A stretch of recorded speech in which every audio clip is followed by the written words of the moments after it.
Ya, pertanyaan besar pemirsa, apakah peninjauan kembali yang diajukan oleh Saka Tatal ini nanti akan dikabulkan? Karena informasi dari pihak kuasa hukum sendiri bahwa pihaknya sudah akan menyediakan ada sejumlah bukti, novum ada 4 bukti yang akan dihadirkan nantinya dalam sidang yang rencananya ini akan dilangsungkan pada tanggal 24 Juli mendatang. Kita akan bahas selengkapnya bersama dengan para narasumber. Sudah hadir secara virtual ini kuasa hukum Saka Tatal, Bang Farhad Abbas. Selamat malam Bang Farhad Abbas. Selamat malam, Mbak Gita. Oke, baik. Dan juga tentunya sudah hadir di studio TV One dari Ketua Harian Kompolnas, Pak Beni Mamoto. Selamat malam, Pak Beni. Oke, dan juga ada pakar hukum pidana, Pak Kudri Sitompul. Pak Kudri, selamat malam. Selamat malam. Baik. Bapak-bapak, saya ke Bang Farhad terlebih dahulu. Bang Farhad, ini jelang sidang yang akan berlanjut atau berlangsung pada tanggal 24 Juli nanti, sempat disebutkan oleh kuasa hukum Titin Prilianti bahwa akan ada 4 bukti atau 4 novum. Bisa dijelaskan Bang, ini apa-apa saja, persiapannya juga seperti apa? Ya, kita udah dapat panggilan sidang nanti buat tanggal 24 Juli ini ya di Pengadilan Negeri Kelas 1B Cirebon gitu.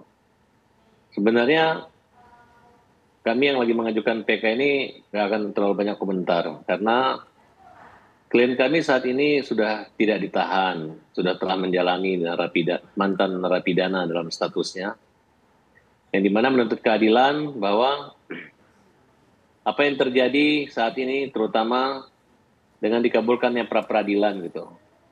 Nah, jadi sebenarnya kita berharap nanti Peggy Setiawan ini dan pengacaranya mereka dapat dihadirkan dan menjelaskan kepada hakim bahwa orang-orang yang DPO yang di dalam pertimbangan hakim menyatakan adalah pelaku, pemerkosa, pembunuh, yang bawa motor, yang membawa mayat itu, 2 dinyatakan adalah fiktif oleh polisian, sedangkan 1 dinyatakan salah orang dan dikabulkan pra peradilan dan dianggap melanggar hak asasi manusia, kemudian dipulihkan kembali nama baik dan kehormatan daripada Peggy. Itu sudah sangat mudah sekali.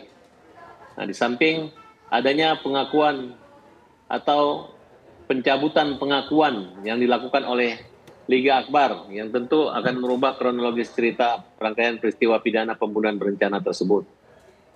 Nah, kemudian kita akan menghadirkan saksi ahli forensik untuk menilai kembali, menguji tentang sekuat apa air sperma itu di dalam tanah atau di dalam kubur masih bisa ditampak lagi selama beberapa hari kekuatannya. Kemudian kenapa tidak dilakukan upaya tes DNA terhadap keseluruh korban yang disimpulkan atau dipertimbangkan hakim dalam vonis sebagai orang yang memperkosa secara bergantian bergiliran tersebut. Nah, kemudian dengan adanya upaya-upaya pelaporan saksi palsu, di antara telah dilaporkannya beberapa seperti Pak RT, Aib, dan Dede, mudah-mudahan argumentasi kami dalam memori peninjauan kembali ini dapat menjadi perhatian dan kita akan diadili, diperiksa oleh hakim. Upaya peninjauan kembali yang luar biasa ini, kalau bisa majelisnya karena ini adalah anak tidak usah 1 orang, kalau bisa lebih dari 3, kalau bisa 5, 7 atau 9 hakim agung. Karena ini adalah peristiwa kemanusiaan luar biasa.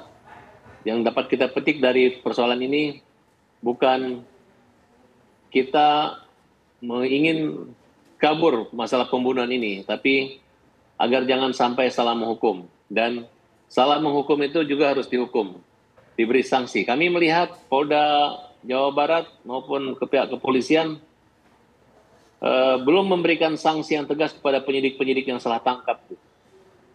Jadi keluarga korban termasuk keluarga Saka juga sangat kecewa karena tidak adanya hukuman buat polisi-polisi yang menangkap Peggy. Nah, apakah mereka harus menunggu putusan dari peninjauan kembali ini? Kami berharap mudah-mudahan dalam waktu singkat, dan kita sudah konfirmasi beberapa saksi ahli dengan saksi ahli ternama di Indonesia yang siap untuk menjadi saksi dan menjadi bagian daripada peninjauan kembali ini. Demikian. Oke. sudah dijelaskan bagaimana persiapan dan juga ada sejumlah saksi dan juga bukti-bukti yang nanti akan disiapkan. Tapi ini mungkin yang menjadi pertanyaan juga Bang Farhad, sebenarnya apa ini yang diharapkan dari Saka Tatal maupun dari pihak kuasa hukum dalam sidang peninjauan kembali ini? Karena kan Saka Tatal ini sebenarnya sudah bebas. Apakah untuk pemulihan nama baik? Karena memang informasinya Saka Tatal ini katanya sampai susah untuk mencari pekerjaan, Bang. Ya. Dari awal, hakim tidak mempertimbangkan saksi-saksi alibi saksi yang meringankan kita, termasuk keluarga atau orang dekat yang menyatakan bahwa Saka Tatal tidak berada di TKP pada saat tersebut. Karena lokus kejadian, tempat kejadian perkara itu ada 2 titik. Nah, di mana hakim tidak memisahkan peran daripada Saka, niatnya. Niat dan motifnya apa? Keuntungan daripada dia membunuh itu apa? Dan hanya 1 pukulan kalau dalam dakwaan jaksa. Nah, tidak ada niat perencanaan maupun pembunuhan. Tapi dalam kesimpulan pertimbangannya adalah Saka Tatal adalah orang yang memiliki niat buruk atau niat jahat atau perencanaan sehingga mengakibatkan kematian kedua orang tersebut. Padahal Saka Tatal ini hanya dianggap memukul si Eki aja, nggak memukul Vina. Nah, di sini kita melihat ada ketidakadilan di situ, dan memang hakim pada majelis mulai PNPT dan MA itu hanya mengambil copy paste daripada putusan atau penyidikan kepolisian. Catatan yang paling penting, di pledoi pertama, hakim menyampingkan pledoinya dengan alasan salah nomor perkara. Pengacaranya waktu itu awal menulis nomor surat kuasa yang intinya sama dengan nomor perkara, katanya dengan alasan tidak ada endpoint.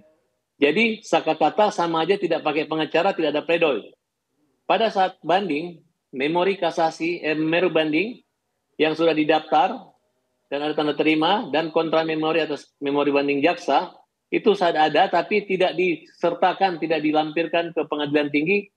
Majelis hakim pengadilan tinggi pun menyatakan pengacara Saka Tatal tidak menyerahkan memori banding. Jadi itu betul-betul dalam keadaan KO, bukan dalam keadaan oke. Terbalik, kalau orang harusnya oke, kan ini KO. Nah, demikian juga putusan pengadilan Mahkamah Agung, nah, setelah 8 tahun, dan ternyata merupakan semangat baru dengan adanya PG lepas, kemudian Liga Akbar mencabut, ya, kemudian DPO-nya berkurang. Jadi peristiwa itu hanya imajinasi atau halusinasi yang terjadi yang mengakibatkan 7 terpidana dihukum seumur hidup rata semua, dan Saka Tatal dihukum 8 tahun telah menjalani, dan sampai saat ini dampak buat dia tidak mendapat pekerjaan dan ada traumatis, dan kita berharap agar Saka Tatal maupun ke-7 terpidana tersebut ditangguhkan sementara, dikeluarkan sementara berdasarkan putusan, dan tidak harus menunggu. Udah gampang, sangat mudah dibaca.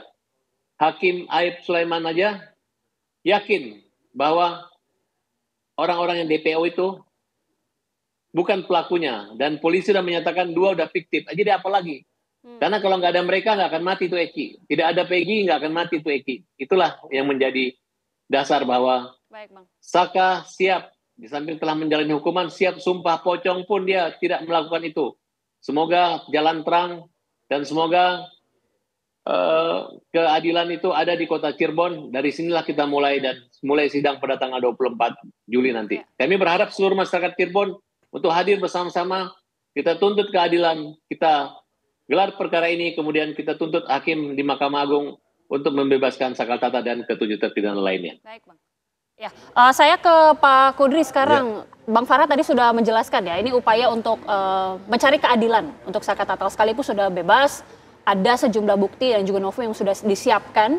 Pak Kudri melihat bagaimana ini nanti sidang PK ini? Pertama-tama kan kita tahu bahwa terpidananya sudah melaksanakan putusan itu.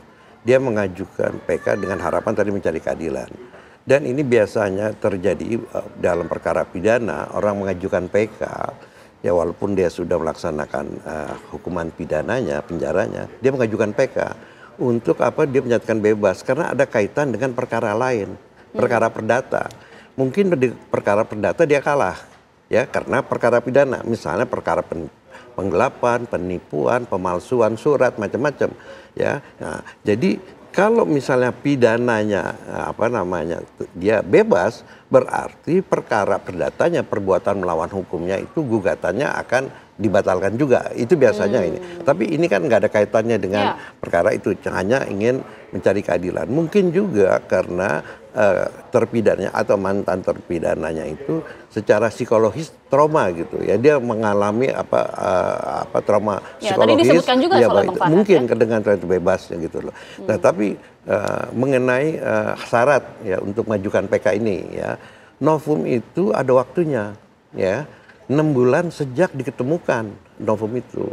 Jadi kan nanti akan yang sidangnya tanggal berapa, 26 itu sebenarnya ya itu bukan sidang perkara pokoknya, itu di PN untuk diperiksa ya sebelum berkasnya dikirim ke Mahkamah Agung.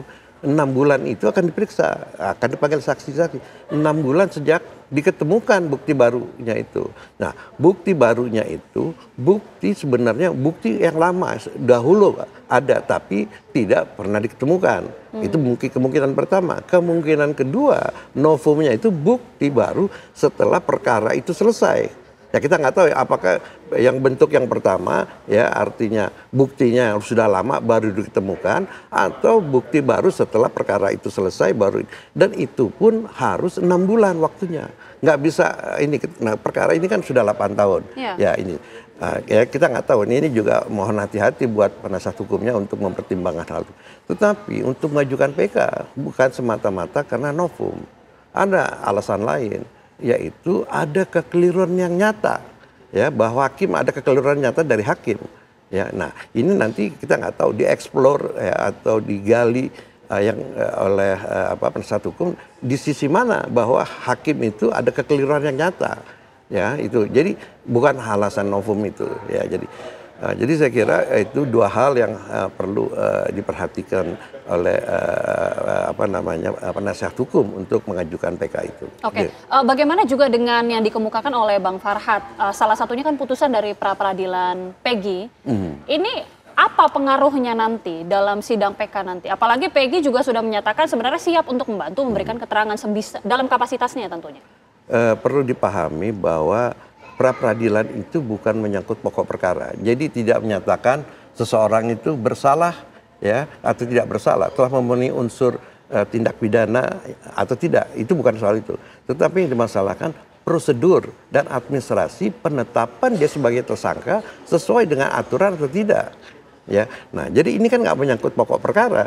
Menurut pendapat saya putusan pra peradilan PG itu agak sulit untuk dipakai untuk alasan untuk PK gitu loh. Nah kalau misalnya Peggy mau menjadikan saksi, loh Peggy-nya kan nggak ada di tempat, iya kan, dia bagaimana mau menjadi saksi, iya kan? Nah kita nggak tahu, apalagi katanya Peggy nggak kenal dengan Saka gitu. Jadi apa ininya relevannya? Saya nggak tahu ya.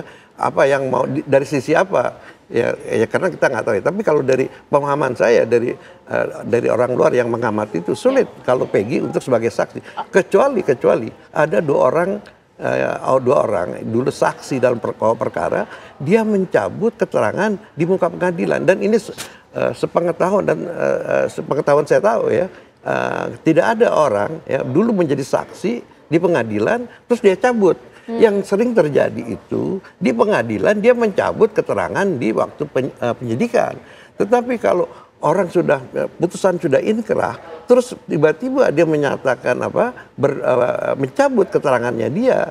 Nah ini nggak bisa. Kalau katakanlah dia misalnya mencabut keterangan di muka pengadilan, nggak bisa. Beda dengan di BAP karena dia cabut BAP. Itu orang yang memberikan keterangan di muka pengadilan dan disumpah, dia nggak bisa cabut lagi, ya kan? Kecuali dia mau kasih keterangan baru yang bertentangan dengan keterangan, itu hal lain, ya kan? Tapi dia nggak bisa mencabut, keterangan saya dulu waktu diperiksa hakim saya cabut, nggak bisa. Beda dengan waktu di kepolisian itu. Udah. Tapi kalau dia mau menyatakan, wah saya dulu kasih keterangan bohong, itu bisa. Ya kecuali dia mau mengajukan hal yang seperti itu, bisa saja. Ya. Pak Beni, bagaimana kemudian melihat Kompolnas melihat ya Saka Tatal mengajukan PK ini? Ya tentunya kami menghargai ya segala upaya yang dilakukan oleh penasihat hukum untuk mencari kebenaran dan keadilan. Nah, tentunya nanti setelah persidangan bagaimana hasilnya, setelah novum itu diuji, keputusannya apa, ini tentunya nanti juga akan menjadi masukan buat penyidik. Ada hal-hal baru mungkin yang selama ini belum terungkap, karena terus terang mencermati kasus ini kan saya sendiri agak bingung, karena apa? Ini sudah inkrah, sudah pernah pra-peradilan, sudah pernah gerasi dan sebagainya. Namun sekali lagi kami menghargai upaya ini, mudah-mudahan ini adalah tahapan untuk mewujudkan kebenaran tadi. Sehingga rasa keadilan masyarakat ini bisa terpenuhi. Oke, salah satu yang juga menjadi perhatian adalah pernyataan atau statement ya dari Bang Farhad Abbas mengatakan ada kritik juga, kenapa tidak ditindak tegas ini para penyidik yang juga ibaratnya salah tangkap, sampai saat ini masih belum ada juga kejelasan. Ini nanti bisa ditanggapi juga oleh Pak Beni, namun usai jeda pemirsa kami kembali sesaat lagi.